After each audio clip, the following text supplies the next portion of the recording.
So let's shift now and talk a little bit about the structure of organizations. Eric Schmidt, the former CEO of Google, co-wrote a book called How Google Works. Yeah. And in that book, they spent a lot of time talking about the structure of the organization. They spent a lot of time talking about the smart creatives, the quote-unquote smart creatives that Google employs, which is different than what most other organizations hire, so they claim. And so one of the things they talk about is how most organizations, most people would argue for a flat organization.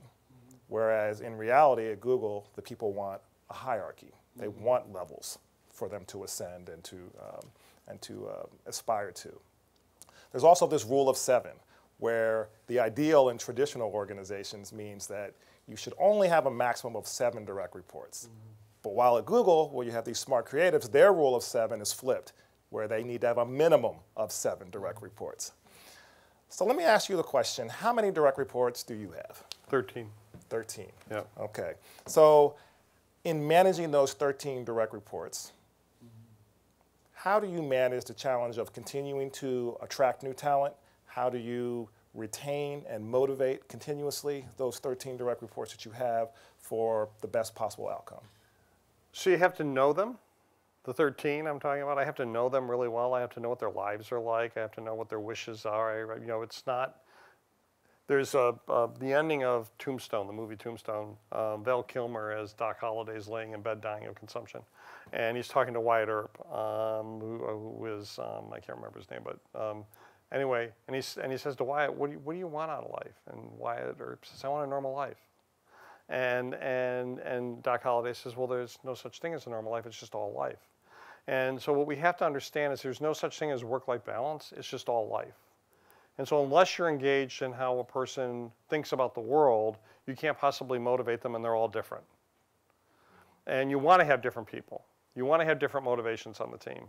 You want to have people that actually think about how to take care of other people versus somebody who's trying to drive to the bottom line or make operations work really well. So you got to have these different kinds of teams. Then throughout the organization, you have different groups. I have a group in Chelsea here in New York that are all data analytics, machine learning experts.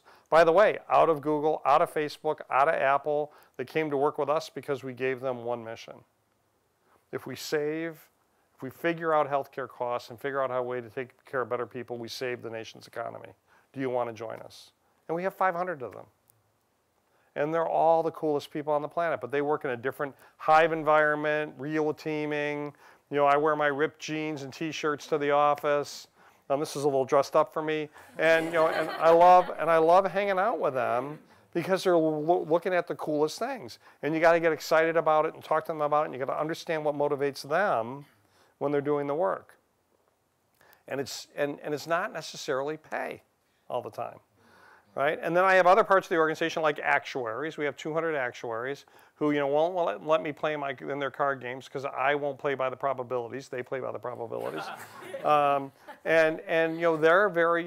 very regimented. They want to talk about the math and they want to spend time and you got to change your personality to sit in the room with them. So if you looked at our organization, you'd say this is a menagerie. But that's the beauty of it. That's the culture of it, is that we're all focused on this mission of fixing the nation's healthcare problems, fixing the world's healthcare problems, because by the way, every economy around the world has got a trouble with healthcare costs. It's just killing everybody. It's consuming everything. And if we can figure that out, we can save the world's economy. And so all these people, so you have to have the energy to know people, to realize it's all part of life, spend time with them.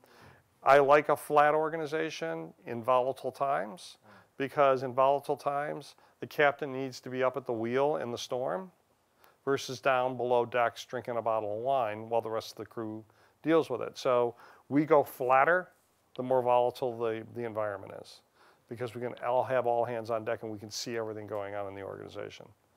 And then when things settle down, which they haven't settled down since 2006 for us, you can grow up again, but we go flat and really wide. So our spans of control at the front lines are 20 people.